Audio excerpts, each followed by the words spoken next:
एक जमाने की बात है, एक बहुत ही खूबसूरत और वसी सल्तनत में एक शानदार महल हुआ करता था। ये महल सफेद संगे मरमर से बना हुआ था, जिसकी बुलंदो बाला दीवारें सूरज की रोशनी में चमकती थीं। महल के चारों तरफ सरसब्जो शादाब बागात थे, जिनमें हर किस्म के फूल खुले रहते थे। गुलाब, चंबेली, मोतिया, नरगिस और कनोल की खुशबू पूरे माहौल को मुअत्तर रखती थी। बाग के बीचों बीच एक साफ शफ्फाफ फवारा था, जिसका पानी धूप में चांदी की तरह चमकता था। परिंदे दरख्तों पर चहचहाते और तितलियां रंग बिरंगे फूलों पर मंडलाती रहती। ये महल देखने वालों को किसी ख्वाब की दुनिया में ले जाता था। इसी महल में एक निहायत नेक दिल और दौलतमंद शख्स अपनी बेटी के साथ रहता था। उस शख्स की बीवी का इंतकाल हो चुका था और उसकी एक ही बेटी थी, जिसका नाम सिंड्रेला था। सिंड्रेला निहायत खूबसूरत, नरम दिल और सादा तबीयत की लड़की थी। इसकी आंखों में मासूमियत और दिल में मोहब्बत भरी हुई थी। उसका बाप उसे बेहद चाहता था और उसकी हर खुशी का ख्याल रखता था। कुछ अरसे बाद सिंड्रेला के बाप ने दूसरी शादी कर ली। इस औरत के साथ उसकी 2 बेटियां भी थीं। बज़ाहिर वो औरत बहुत शाइस्ता और मुहज्जब लगती थी, मगर उसका दिल हसद और खुद गर्जी से भरा हुआ था। इसकी दोनों बेटियां भी अपनी माँ ही की तरह मगरूर और बदतमीज थीं।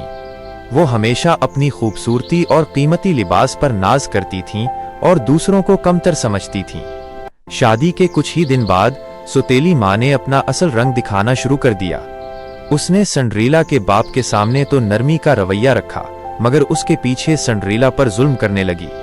वो उसे महल के खूबसूरत कमरों से निकालकर एक छोटे से कमरे में ले गई, जो सीढ़ियों के नीचे था। सिंड्रेला को हुक्म दिया गया कि वो दिन रात घर के सारे काम करे। सिंड्रेला सुबह सवेरे उठती, झाड़ू देती, बर्तन धोती, कपड़े साफ करती, खाना बनाती और सौतेली माँ और उसकी बेटियों के लिए हर काम करती। इसके कपड़े पुराने और सादा थे, अक्सर उसके चेहरे पर राख लग जाती। इसी वजह से सब उसे मजाक में सिंड्रेला कहने लगे। मगर उस सब के बावजूद सिंड्रेला ने कभी शिकायत न की। वो हर काम खामोशी से करती और दिल ही दिल में अल्लाह का शुक्र अदा करती। सिंड्रेला के बाप को अक्सर तिजारत के सिलसिले में सफर पर जाना पड़ता था। वो जब घर पर होता तो सौतेली माँ सिंड्रेला के साथ अच्छा सलूक करने का ढोंग रचाती, मगर जैसे ही वो बाहर जाता, जुल्म दोबारा शुरू हो जाता। सिंड्रेला का बाप अपनी बेटी से मोहब्बत तो करता था। एक दिन बादशाह ने ऐलान किया कि महल में एक शानदार शाही दावत का एहतमाम किया जाएगा। इस दावत में सल्तनत की तमाम नौजवान लड़कियों को बुलाया गया ताकि शहजादा अपने लिए दुल्हन का इंतखाब कर सके। ये खबर सुनते ही सौतेली माँ और उसकी दोनों बेटियां खुशी से झूम उठें। वो दिन रात अपने लिबास और जेवरात की तैयारी में लग गईं। सिंड्रेला भी इस दावत में जाना चाहती थी। उसने आहिस्तगी से अपनी सौतेली माँ से इजाजत मांगी, मगर वो हंस पड़ी और बोली, तुम तो एक नौकरानी हो, तुम शाही दावत में जाकर क्या करोगी? पहले ये सारे काम खत्म करो, फिर सोचेंगे। सौतेली माँ ने जानबूझकर उसे इतना ज्यादा काम दे दिया कि उसके लिए तैयार होना नामुमकिन हो गया। जब दावत का वक्त आया, सौतेली माँ और उसकी बेटियां कीमती लिबास पहनकर महल रवाना हो गईं और सिंड्रेला अकेली बैठकर रोने लगी। इसी वक्त एक अजीब सा नूर फैला और एक मेहरबान परी नमूदार हुई। उसने सिंड्रेला से पूछा कि वो क्यों रो रही है। सिंड्रेला ने अपनी सारी कहानी सुना दी। परी ने मुस्कुराकर कहा, फिक्र न करो, तुम भी दावत में जाओगी। परी ने अपनी जादू की छड़ी घुमाई। एक कद्दू खूबसूरत सुनहरी बिघी में बदल गया, चूहे शानदार घोड़े बन गए और सिंड्रेला के पुराने कपड़े एक निहायत हुसैन लिबास में तब्दील हो गए। इसके पैरों में शीशे की नाजुक जूतियां आ गईं। मगर परी ने तंबीह की कि आधी रात से पहले वापस आ जाना, वरना जादू खत्म हो जाएगा।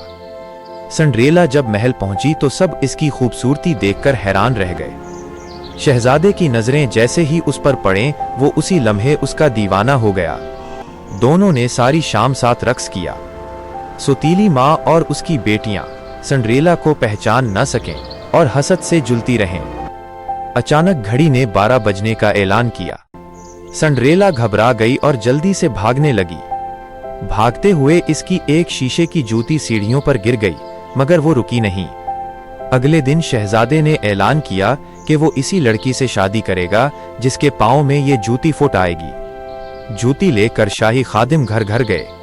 जब सिंड्रेला के घर पहुंचे तो सौतेली माँ ने अपनी बेटियों को जबरदस्ती जूती पहनाने की कोशिश की, मगर नाकाम रही।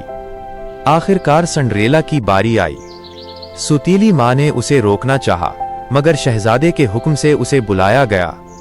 जैसे ही सिंड्रेला ने जूती पहनी वो बिल्कुल फिट आ गई। दूसरी जूती भी उसके पास मौजूद थी। सब हैरान रह गए। शहजादा सिंड्रेला को महल ले गया, जहां उसकी शादी धूमधाम से हुई। मैं तुम सबको माफ करती हूँ। आओ मेरे साथ खुशी मनाओ। हम माफी चाहते हैं। बहुत खुश हैं। शुक्रिया बहन। इस तरह सब्र, नेकी और अच्छे दिल की जीत हुई और सिंड्रेला हमेशा खुशी से रहने लगी।